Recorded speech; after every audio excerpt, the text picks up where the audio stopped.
The CSGO comps we played yesterday were pretty crazy, and you ended up getting pretty upset towards the end. I felt bad because I don't think it should upset you. I think it's a really good opportunity to learn and improve. I remember you were saying lots of things yesterday, like, do you really want someone like me helping you? Or I died because I didn't have good stuff? Or I'm sorry, guys, I'm useless. I mean, that one hurt the most.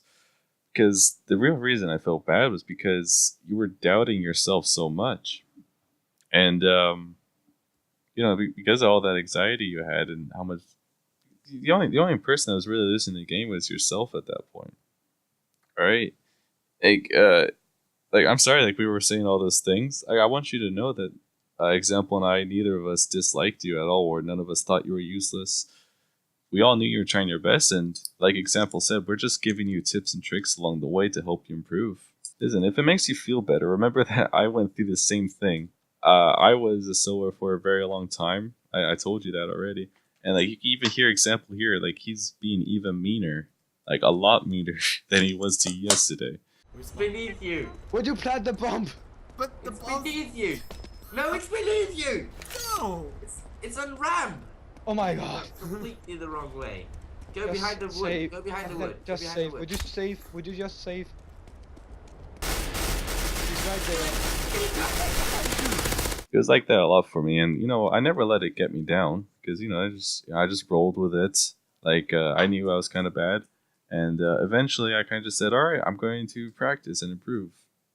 Listen, I don't want you to let these failures make you fail worse in the future. All right, I went through the demo of the Dust 2 game we played last night, and I carefully picked out and analyzed some of your stuff.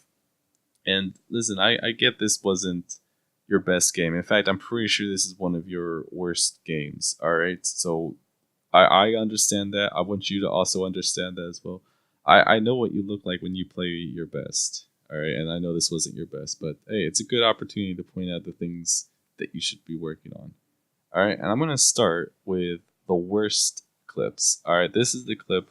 This is the time where you left the call because you were so upset or something like that. All right, and remember we were doing a B rush. And before I play this clip, I want to point out something. The number one thing I want to point out is what is a B rush exactly and why it's effective. And I'm going to show you this clip from two professional teams doing a B rush. And to give you like a definition, like a good rush in CS:GO, like you might already know this, but a good rush is you fight the enemies before they are even prepared, like before the enemies even have a chance to get in a position that's comfortable. You already just start picking a fight on them. You start putting pressure on them really quickly, and then just in large numbers, you just come out all at the same time and run them over. So like get these like 3v1 fights really, really quickly before like they can even call for help. Now, looking at this example, this is like a perfect example of what a B rush looks like by pro players. You have 4 people all together ready to do a rush. All right, all there as fast as possible. And you have one player watching mid doors, so he could pass info to the team, letting them know how many have crossed, and also making sure no one flanks in lower B tunnels while they do this rush. And yes, they are using flashbangs and smokes with their rush, and I do remember telling you not to buy a flash. I remember you asked, like, all right, I'm going to flash, and I said, no, Nora, don't flash, just come. All right, and the reason I said that is because the difference between us in that situation and these pro players is that these guys have practiced this. They have teamwork. The person who throws the flash is the second one out, and the person in front of them knows exactly where that flash is going and actually runs and plans his play accordingly. Because, these guys have practiced it. They've probably done simulations of this many times. It's just too difficult for us to accomplish that yesterday with just the 3 of us. So that's why I said don't do it. I also, because I knew that you were going to be the last of us, you're going to be in the back. If you threw a flash, it was just going to flash us, and it was just going to slow down the rush. All right, now let's compare what the pro team did and then what happened in this round. From the very start of the round, you have already lost. You stand there for 2 seconds, and then when you start moving, you still have your gun out and you don't take out your knife.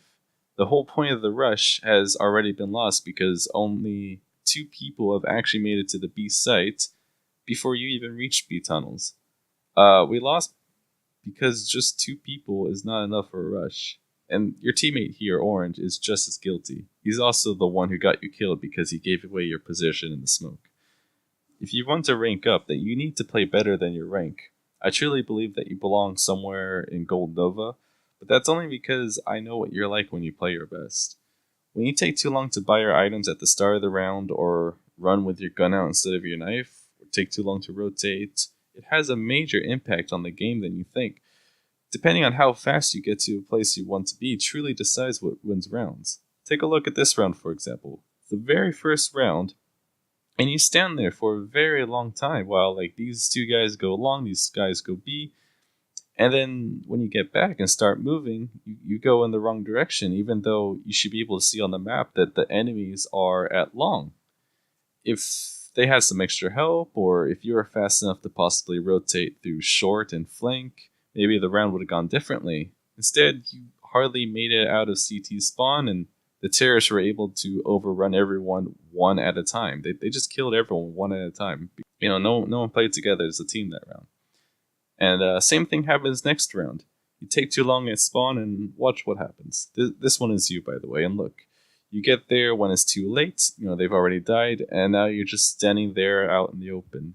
You do happen to get 1 kill, but you have no cover to fall back behind, and ended up getting overrun as well. You can see my line of sight as well. I was trying to help you out and give you support. This is another thing I want to move on as well, because I think you should work on this.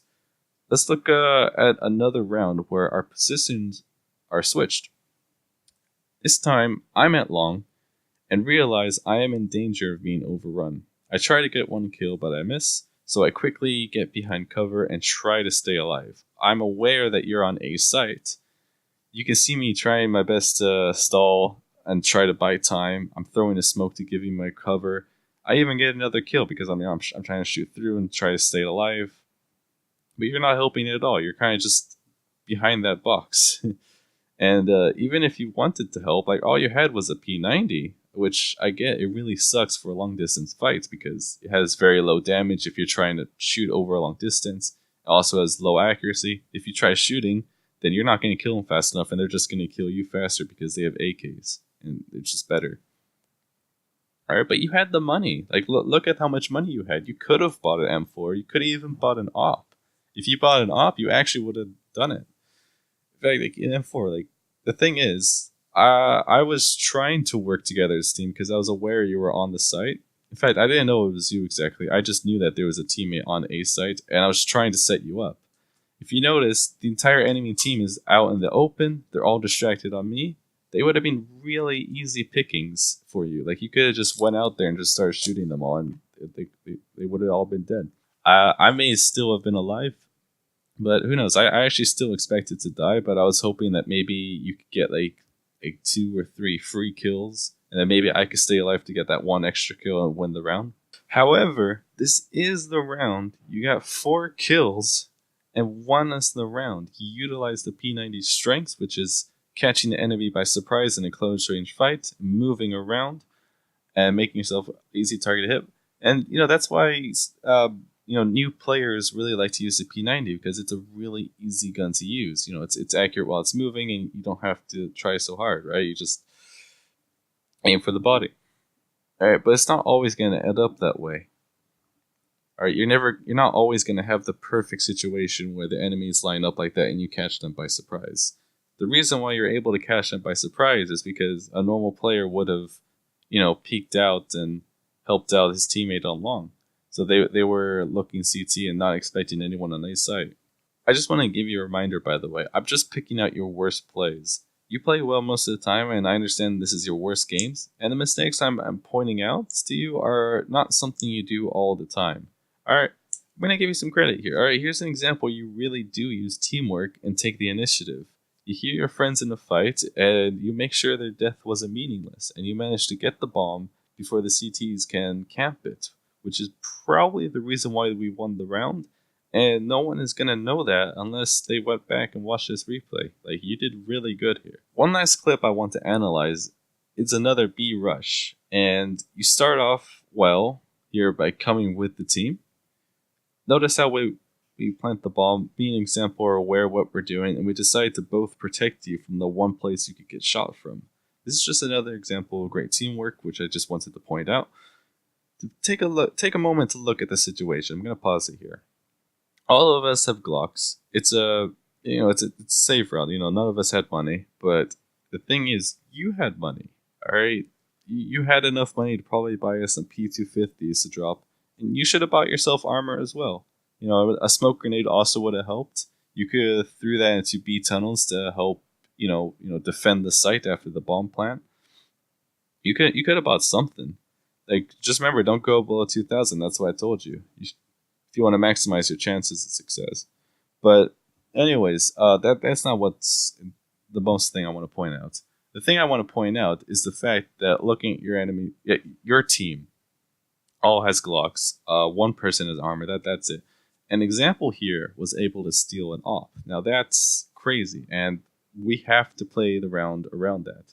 We have the bomb planted, so all we have to do is defend the bomb site. Do is you go out and search for a weapon. Even though there are still 3 enemies still alive, and you don't know where they are, but they know roughly where you are, you still go out in the open and get this op. And you're not even looking around to see where the enemies are. Like, you're actually quite lucky you were able to get this op. And you die, and I remember you said this over the voice comm that you died because you didn't have good stuff. And the thing is, I realized this in the game. You do this in games like Realm Royale and Overwatch as well, where you think you're dying because you had bad stuff, but really the real reason why you're dying is because you did something silly. You went out in the open, and you got yourself killed for no reason. All right, don't you remember a few days ago when we were doing a no forging challenge in Realm Royale, and you died because you were alone, you were facing a squad, and you said you had bad stuff, but really you were just alone facing a squad all by yourself. In Overwatch as well, there have been times where you were playing Mercy, and I would die, but then you would jump in and try to resurrect me, even though there are many other enemies around. You don't check, you just try to come res me, because I know you're trying to be nice, you're trying to resurrect me. That's cool, but then you die as well, and that kind of sucks. Now the rest of the team doesn't have a mercy. Now take a look at what I play. All right, you have to realize that sometimes you just gotta make do with what you have and just try your best. See, I'm aware that example is watching CT and mid doors, which means that B tunnels is the only place that is not being watched. It's true, the Glock is considered to be the worst gun in the entire game. It has the lowest damage, the lowest accuracy, terrible armor penetration, terrible headshot penetration, everything. It just sucks. However, I have to try my best, okay? I'm playing a very certain role here, where I'm basically just trying to protect Example and give him the best chance of victory. All right, I just know that there's an enemy here, so I have to at least try to be a distraction. I try to deal damage to him to maybe get him low to make it easier, for example. But essentially, I fully expect to die right here, but I give it my all. I get into a close fight, and guess what? I actually kill him. Alright, and you can tell this is no accident either. You can see that my crosshair was aiming for the head, and this is something I tried to do on purpose and to accomplish this. I didn't expect it, but I tried for it. And I think this is something that you lack, because when you're in a situation similar to this, when you think it's hopeless or you're just frantic, you start jumping and moving all over the place, and you just hope that luck is going to help you out. Your shots become inaccurate, and the enemy just has an easier time killing you. And, I really do get this feeling. I used to do the same thing, thinking I'm not good at aiming, so I can't do the same thing. Here's the thing. Alright, even if you're not good at aiming, alright, you don't have to get the kill like I did. Like I was saying, I didn't expect to get the kill. But you had to realize that just because you have a Glock and you don't have any armor, you need to realize that you are a major threat to the enemy, and you can have an amazing impact on the game. It doesn't matter if you have shit stuff. Seriously, you could do a lot. Alright? But the thing is, you actually have to do something.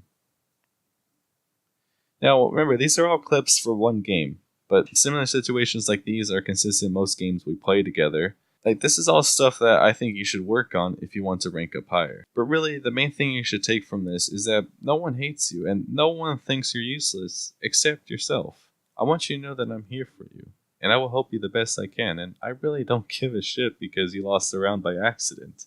It seriously doesn't matter to me.